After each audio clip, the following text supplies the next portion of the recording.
What's up guys? Good morning. Nandito tayo ngayon sa pre-rinse number 2 natin guys. Itong pre-rinse number 2 natin ay na-divide sa 5 kulungan. Doon yung mga native natin. At dito natin kinukulong yung mga pato natin pag umulan. Saka doon sa kabila. Yan at dito naman guys. Ayan, dito natin ilalagay yung mga pangbenta natin na pangkarne na manok. Halimbawa, pag may pwede na doon, yung nasa loob natin doon, pag may 4 months na, nililipat ko na dito para pangbenta natin pangkarne. Papakainin natin sila. At dito naman sa kabila, yan, pakita mo dito. Yan, yung mga inahin natin na pinangingitlog natin. Pag may pwede ng mangitlog dito, nililipat natin dito. Dito sila mangingitlog. Yun, nangingitlog sila doon sa sulok doon. Yan, bali 3 lang yung lalaki dito.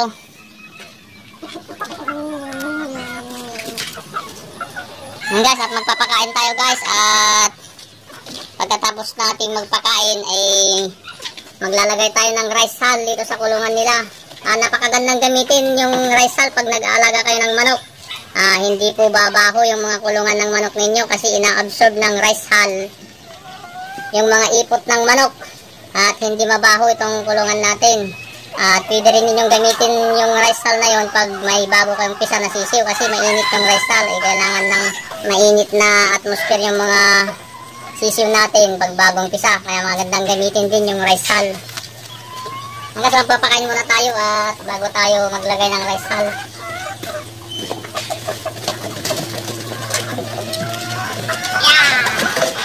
Yan, bigyan na to, pangbinta to mga to, yan, oh. Kilo na yan.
Yung pinapakain natin, may halong liing mas, pampaitlog.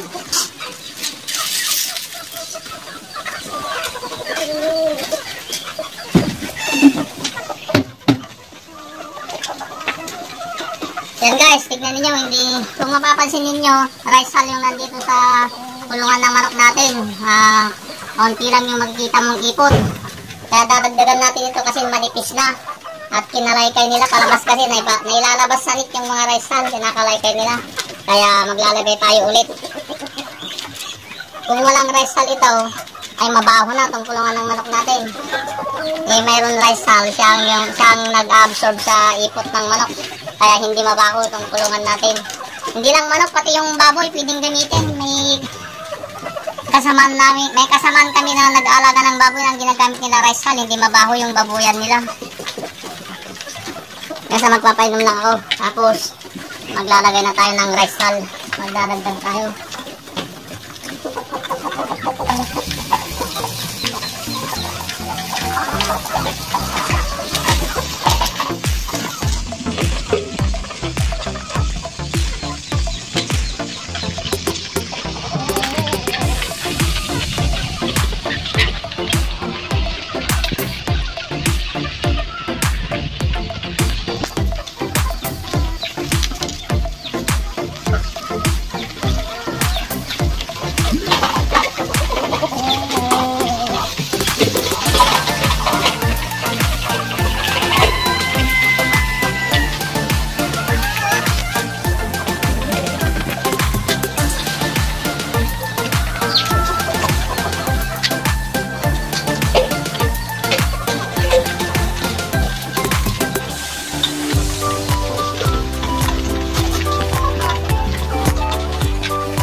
Maglalagay na tayo ng rice hull.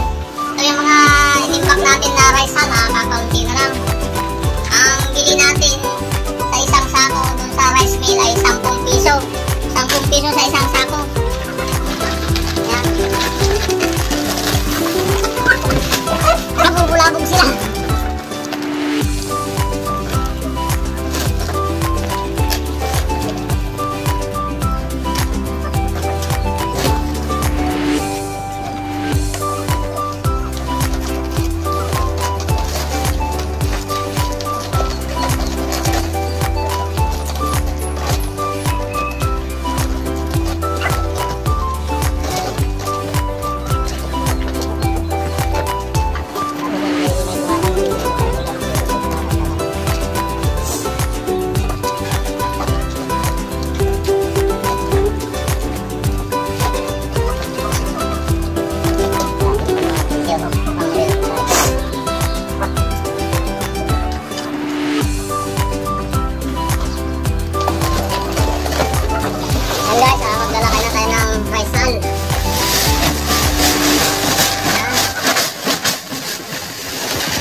Sila na ang bahalang magkalat ito.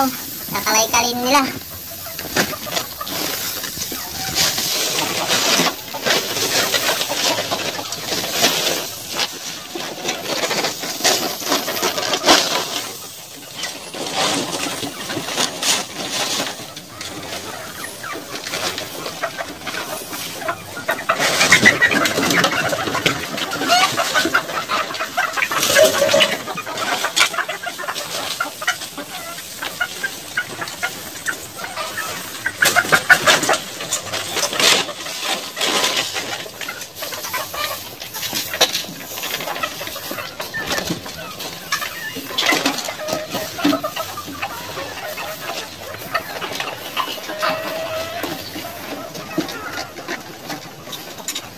natatanggal kasi, nailalabas dyan sa lit kasi kinakalaykay nila.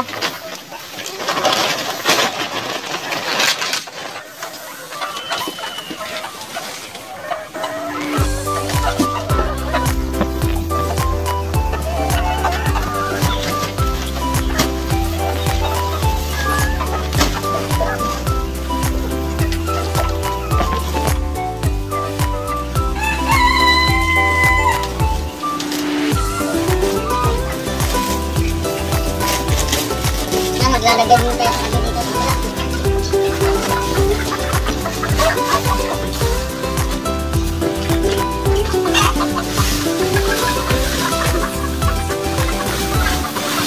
Yan guys, hanggang dito na lang itong video natin. Yung mga nag-aalaga ng manok, gumamit kayo ng rice hull at jack na hindi babaho yung kulungan ng inyong mga manok. Yan, idadagdag na lang natin yung video. Meron kasi tayong hinihintay na buyer na bibili ng manok natin at saka pato, yung kasamahan ni Rosil Soladaga na kasama natin na player sa Lakay Mobs. Bibili daw sila ng manok at pato. Yan guys, maraming salamat sa inyong suporta. Mega love shoutout sa inyong lahat. Bye bye, love you all. Yan guys, nakapaglagay na tayo. Subukan ninyong maglagay ng rice hull pag nag-aalaga kayo ng manok at hindi babaho yung kulungan ng manok nyo. Ayan guys, dito na yung mga kasamahan ni Rosil Soladaga na bibili ng manok at pato natin.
Rosil Sao.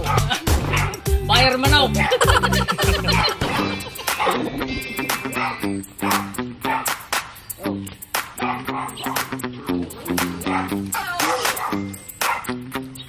Okay, ito wala sa 200 na. Stop.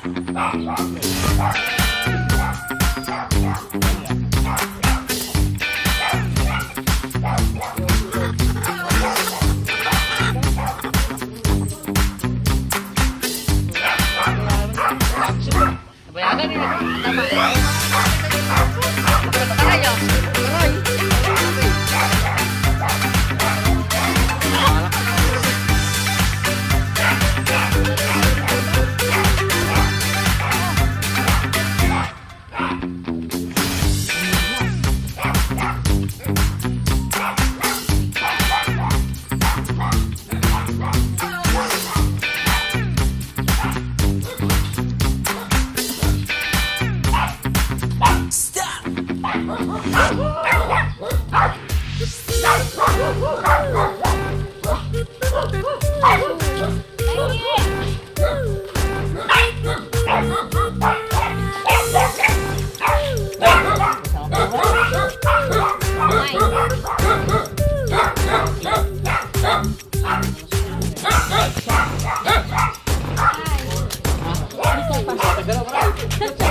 Nasi mo kumain dumaan sa takaw.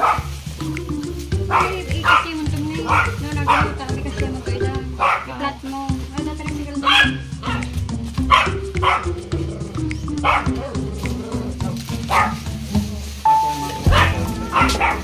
Boditi? Pwede na sa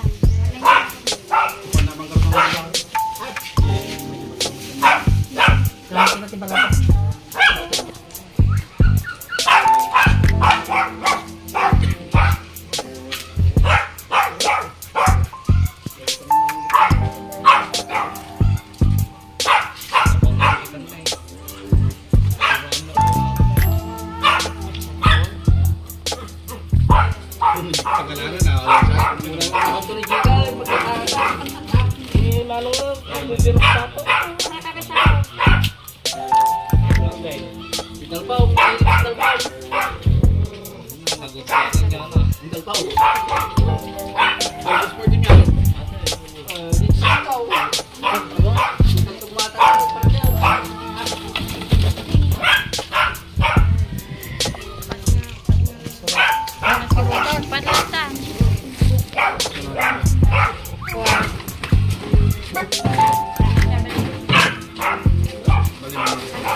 Garod, 760. 800 ko manok ko at 200. 760. So. 360. 720. 720. Upang mo din ang panggilan. Apa yung manok silang pagkakuan ite? Ay ko na, 190.